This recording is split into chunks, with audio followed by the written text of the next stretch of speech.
Okay. Good morning, everyone. So before we will go to our activity this morning, may I call Jane Colomna to lead us in prayer.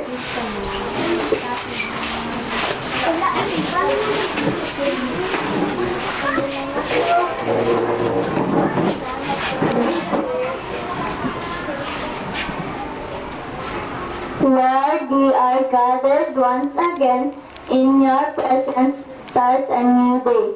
Bless our teachers and fellow pupils as we go on with our studies. Give us strength and knowledge, O Lord, that we may learn well. Guide us throughout the day. This we ask in Jesus' name, amen. In the name of the Father, and of the Son, and of the Holy Spirit, amen.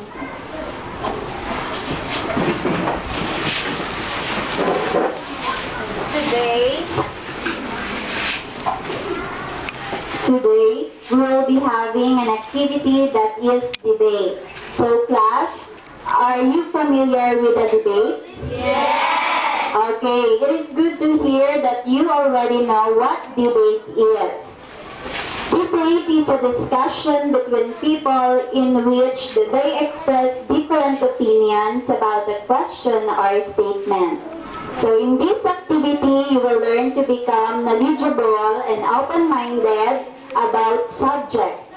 From there, you will research the idea or think of as many pro and con sides about the statement or question. So when we say pro, that is the affirmative side, and con, you are against of it. It teaches children about varied viewpoints and opinions. They also learn to think analytically and express themselves clearly. The aim of this activity is to enhance the pupil intellectual abilities, social communicative skills.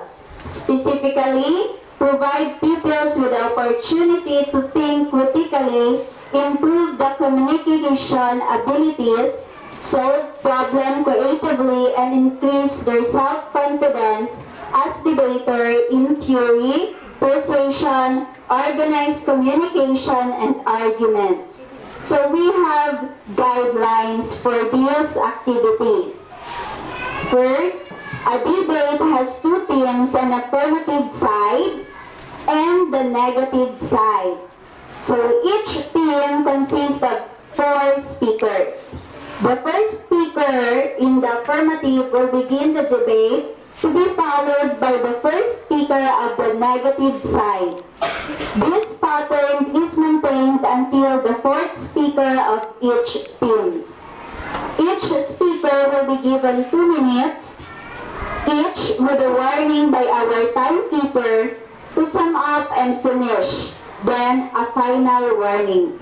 The criteria for this activity is we have, for the best speaker, evidence is 25%, delivery is 30%, interpellation is 30%, and for rebuttal, we have 15%. All in all, that is 100%. For the winning team, we have the reading skills, the communication, 25%, person gesture, we have 25%, the art of questioning during interpellation, that is 25%, and for the skills of questioning during rebuttal, that is 25%, all in all, that is 100%. Now, are you ready for our debate class? Yes! But before that, may I introduce to you our board of judges. So, she is a beautiful young lady, no other than Ma'am Sheryl P. Luminti. And we have also a master teacher, young in heart, no other than Ma'am Maria Freddy Polhenshaw. And we have, because Sir Danilo is not around, So we have an energetic, lovable, and sweet. No other than Mang Vivian Sweet Maglantay. Okay, now our third is Cedric Silverio. Please stand. And our moderator for this activity is Renreal S. Limonera.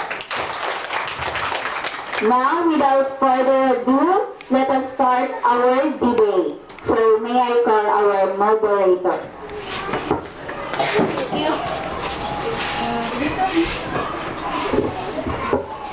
Good morning, ladies and gentlemen. I am Winriel S. Limoneras, the moderator of this debate. To start, may I present to you the participants of the affirmative side. First speaker, Isibles Camandero. The second speaker, Angel Faith Maguliado. The third speaker, Celine Sairene B. Sulihot. And the fourth speaker, Flor Elaine Gumpo. Good morning, ladies and gentlemen. We are the affirmative side, believing that books are better than computers in learning.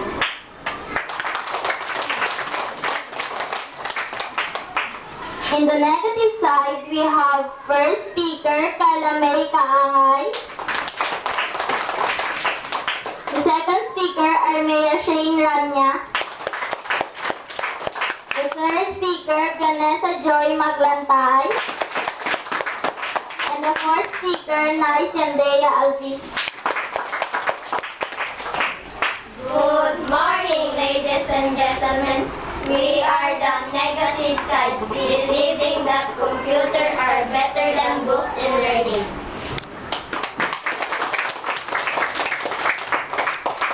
And now let us begin our debate with a question.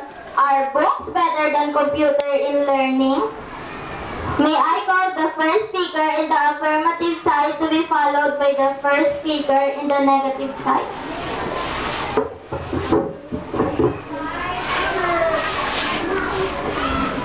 Good morning, ladies and gentlemen. I am Isibles D. Camandero. I am the first speaker of the affirmative side, believing that books are better than computers in learning. Books are better than computers because books have lots of information in them. Looking at the screen can cause some health issues. Books are easily shared or transferred as gifts. Books are inexpensive and readily available nearly everywhere. Books can be stored easily. Books can be translated easily. Books allow the reader to set their own pace and flip back and forth between pages for easy reference to other passages. A book is often of immeasurable value in relation to its cost. Answer books take you places and you learn from books too. Books can help you understand things. They help to improve your vocabulary and therefore are very educational and valuable. So therefore, I believe that books are better than computers in learning.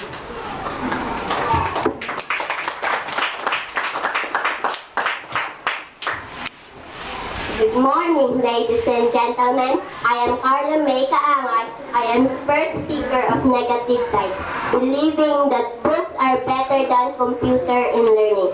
With online communication, learning may occur outside traditional school or our students participate collaborative activities like reading and responding to posts in online form, experiments, group projects, research paper, and current event assignments. In addition, online communication connects wide range in individuals and increase the diversity of perspectives that learners are exposed to. Again, I do believe that computers are better than books in learning.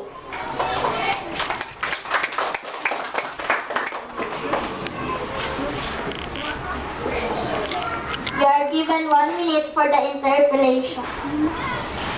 Are you using computer? Yes. Do you use computer in communicate your family? Yes. Do you use computer in learning? Yes. No further question, ma'am.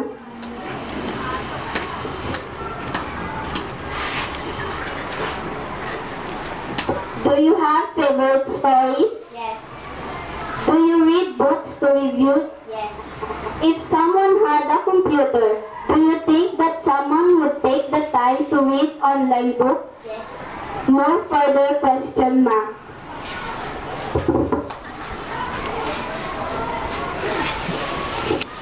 May I call the second speaker of the affirmative side to be followed by the second speaker of the negative side. Good morning, ladies and gentlemen. I am Angel Faith Magoriada, the second speaker of affirmative side, believing that books are better than computers in learning. Books are better than computer because books have a lot of information in them. In computer, we have to get a lot of websites before we can get the info we need. Today, many people are replacing books with computers. Nowadays, every house has computers. An advantage person will actually lose reading abilities because they replace computers over books. Books have You don't need to type anything, scroll or any of that. You can just read and flip page with, in most cases, are better and faster cost. 1. You actually earn. 2. You actually learn. And 3. It's better for your health. Yes, I know I am using a device. But why most everyone some be in front of screen 24/7? Therefore, I believe that books are better than computers in learning.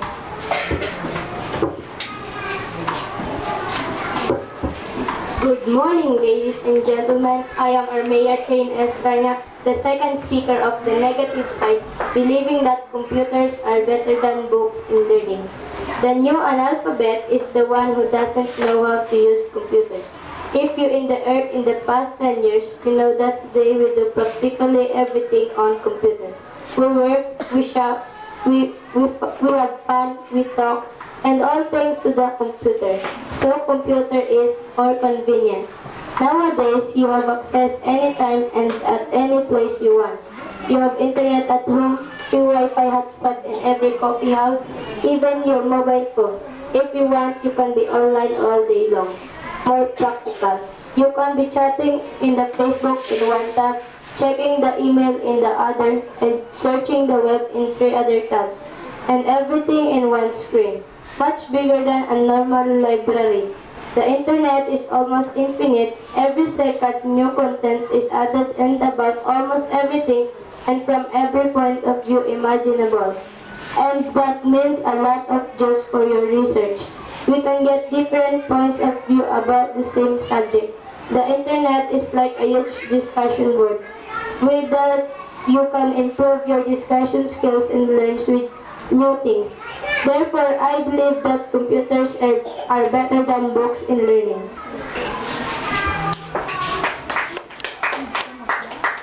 You are given 1 minute for the interpellation. Do you own computer? No. Do you use computer for research? Yes. Do you use computer for learning? Yes. Do you like to read? A short story? Yes. Do you use a book for learning? Yes. Do you know that the light of Computer can give health issues? No further question, ma'am. May I call the third speaker of the affirmative side to be followed by the third speaker in the negative side. Good morning, ladies and gentlemen. I am Celine Train Bisolihan, the third speaker of the affirmative side, believing that books are better than computers in learning. Books have historical antiquity. These books are transferred many valuable information It is obvious that past generations survived with books, and books are attested of themselves. Now these books maintain their history alive. Last reason why books are better than computers, because it is more valuable than computers, because it does not take minutes to load. People can easily take it with them anywhere. To demonstrate, if someone wants to go to overseas and there is no internet, so how she would do her work or research whatever she deals with, especially for students. Hence, it is definitely an easy way to take books that people need them and deal with. As well, it does not require internet. The most important job of every school is the teaching of reading books, not computer screens. The second most important job of every school is the teaching of speaking and writing, particularly writing by hand, not typing on computers. If students are able to read books, therefore they can easily read or type on the computers. They were the most reliable thing on past generation, certainly to future generation and now to present generation. Therefore, I do believe that books are better than computers in learning.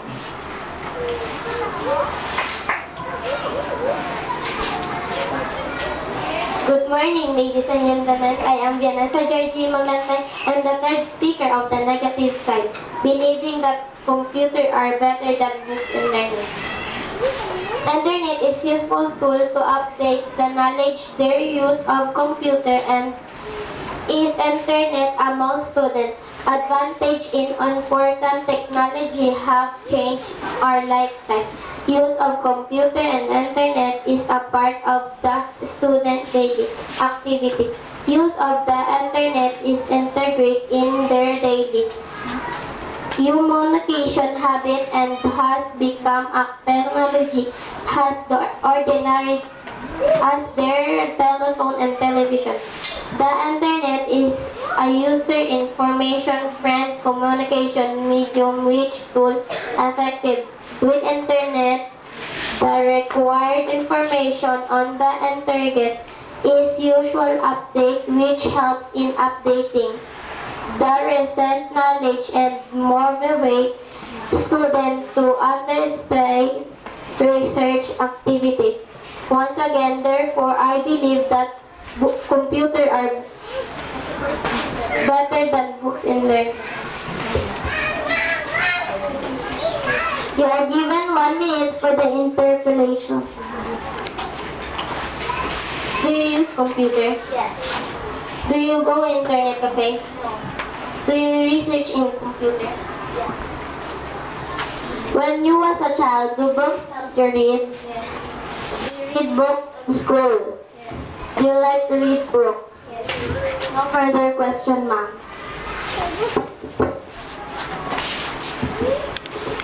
May I call the fourth speaker of the affirmative side to be followed by the fourth speaker of the negative side.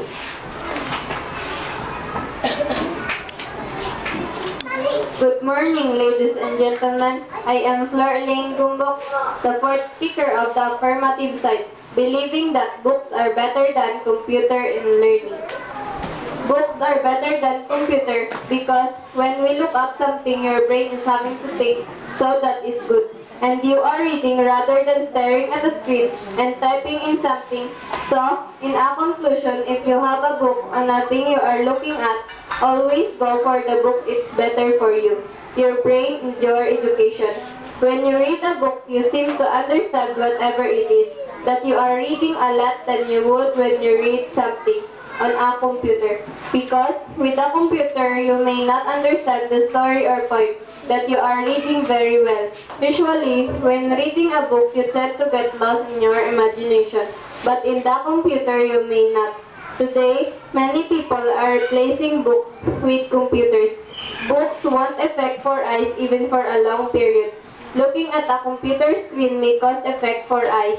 Therefore, I do believe that books are better than computer in learning.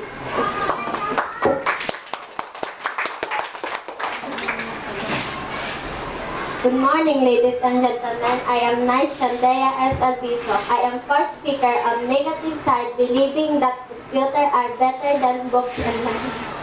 First and foremost, some of the students think that books are boring. For instance, in my school, no one really reads school library books, but all the students use computers. The teachers don't care about the books, so some of them are ripped and old. On top of that, the books are for reading, however we can do multitask with the computer. The students are using computers for making projects and do homework. But we only can use books for reading. We cannot make documents or presentation with books. I sometimes feel the book is kind of useless things because we can also read books from internet. The books are just occupying space in library.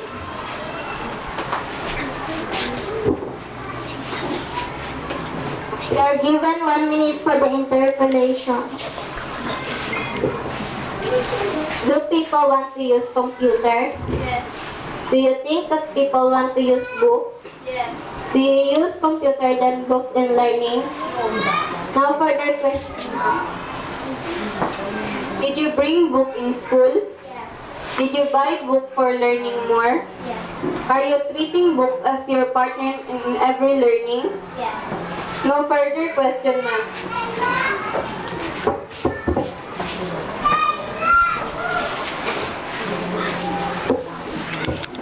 And that is the end of giving facts and opinion by our speaker. This time you are given 3 minutes break for the formulation of question for rebuttal. After that, you are given another 5 minutes for rebuttal. Now let us start the rebuttal for 5 minutes.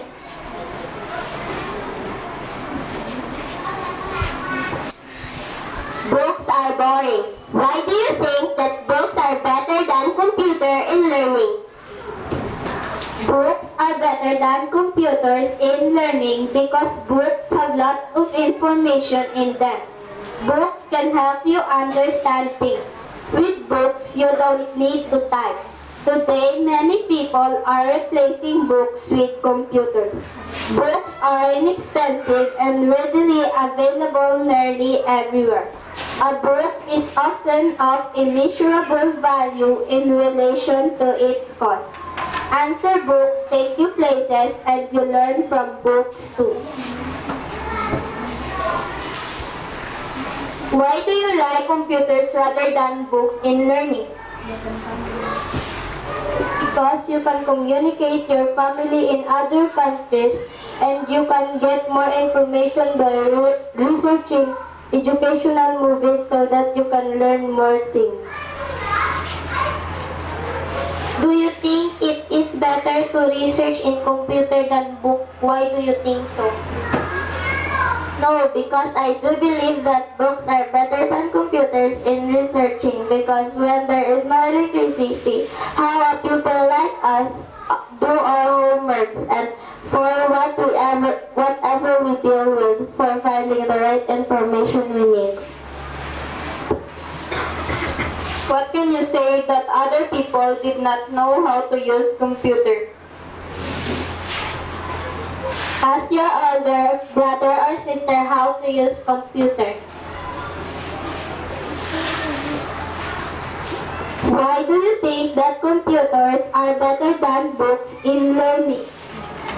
Computers are better than books in learning because if you cannot find the topic that you want in the book, you will just go in the internet cafe and research it using computer. We can make documents or presentation with computer.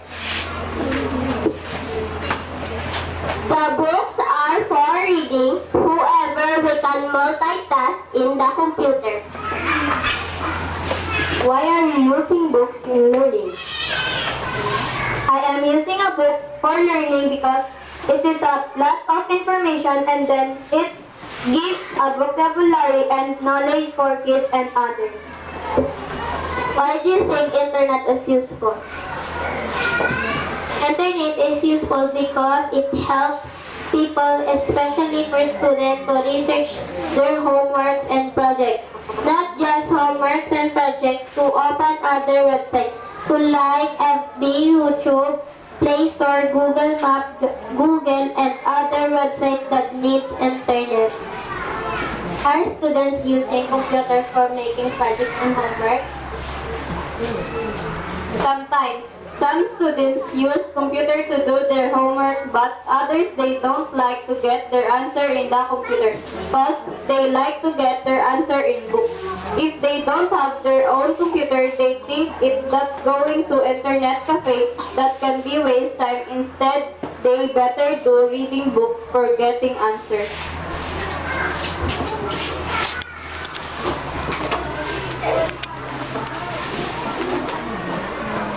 That was the end of our debate. Thank you, speaker, for sharing your thoughts, ideas, and opinions in our question. Are books better than computer in learning?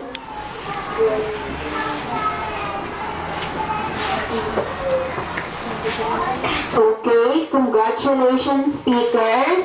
So that's the end of our debate. Everybody, let's give a clap to our speakers. And, and that was the thoughts, ideas, facts that was presented by our speakers to us. In our topic, are books better than computers in learning? So this time, we would like to hear the thoughts and opinions of our audience. So class, which side do you agree? Or which side are you into? It is in the affirmative or in the negative side. So anyone? Yes. Stephanie.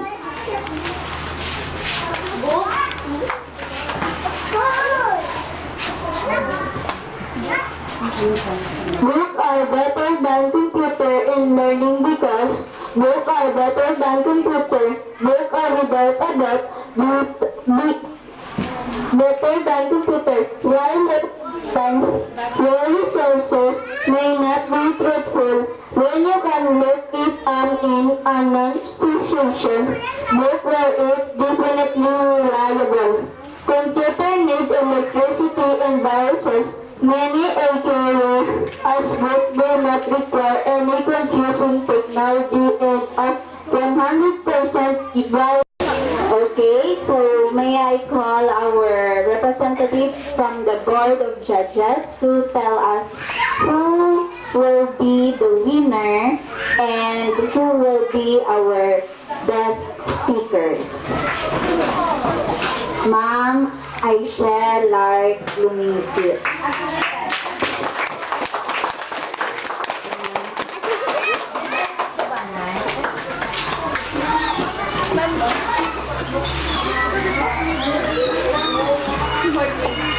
Okay, good morning everyone. Good morning, Ma'am Aisha. Okay, so first and foremost, may I congratulate everyone for a wonderful deliver, okay? Wonderful performance in delivering your speech and for giving points and also for giving a strong stand in what you believe in the affirmative side and in the negative side. So for that, let us give them a round of applause. Okay? So I am here to give the award for the best speaker of every side, the affirmative side and the negative side, and the winning team for this debate. So are you ready? Okay, what side should be the winner? Is it the affirmative side or the negative side? Okay, let us see.